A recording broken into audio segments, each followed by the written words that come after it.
దేవాధిపతి దేవుడు మనకు తెలియజేస్తున్న సత్యవాక్యాలను ప్రతి ఒక్కరు శ్రద్ధగా వినాలని మనం చేస్తున్నాను. 136వ కీర్తన 4వ చరణంలో చూస్తే ఒక ఆత్మ సంబంధమైన సంగతి కీర్తనకారుడు ద్వారా తెలియజేస్తున్నాడు. 136వ కీర్తన 4వ చరణం చదవండి. ఆయన ఒక్కడే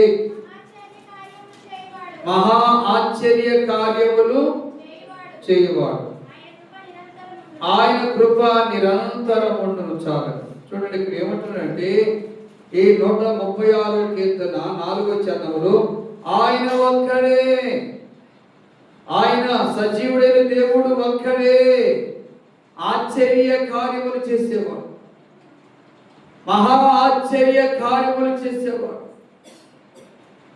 ఓహో అందని అద్భుత కార్యములు చేసేవాడు. అందుకే ఆయన మందిరానికి రావాలి నీవు, ఆయన సన్నిధికి రావాలి నీవు, ఆయన ఆలయానికి రావాలి. మనంతా పాడుకున్న పాటలో శాంతి ప్రసాదించు దీవెన గృహం ఇది దీవెన కలిగించే గృహం. నీళ్ళు కాదు, నాయని కాదు, దేవుని ఇల్లు. దేవుని ఇంటికి వచ్చిన వారికి దీవెన కలిగిస్తాడు, శాంతిని కలుగు చేస్తాడు.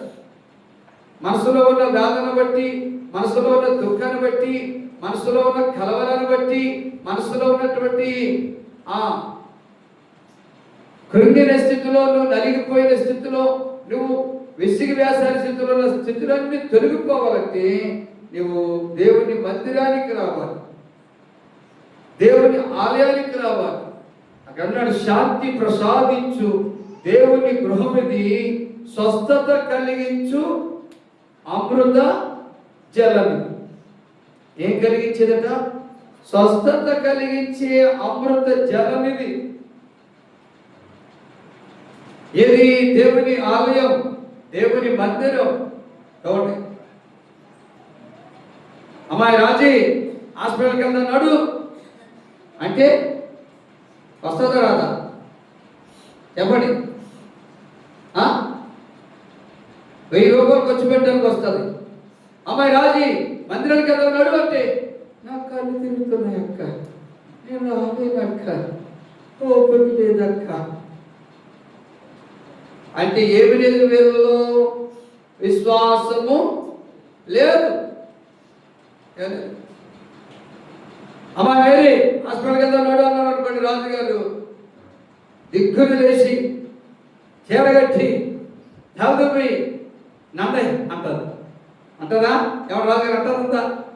అమ్మాయి వేరే ఉన్నాడు మందిరానికి వెళ్తానండి, ఓపిక లేదయ్యా, కాలేనయ్యా, నడవలేదయ్యా, నవ్వుతున్నాడు రాజుగారు. దేవుని స్తోత్రం. ఇలా కోటరాగా తీరుతారు. అంటే ఏమైనా వీళ్ళకి విశ్వాసము లేదు, విశ్వాసము లేదు. కానీ భక్తుల ద్వారా రాయించిన మాటలు అతను ఏదో పాడాడు అనుకుందాం. పరిశుద్ధ గ్రంథంలో ఉన్న మాట చూడండి, 2వ దినవృత్తాంతాల గ్రంథము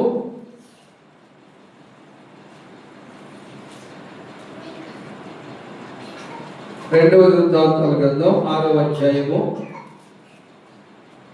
28వ చదవండి.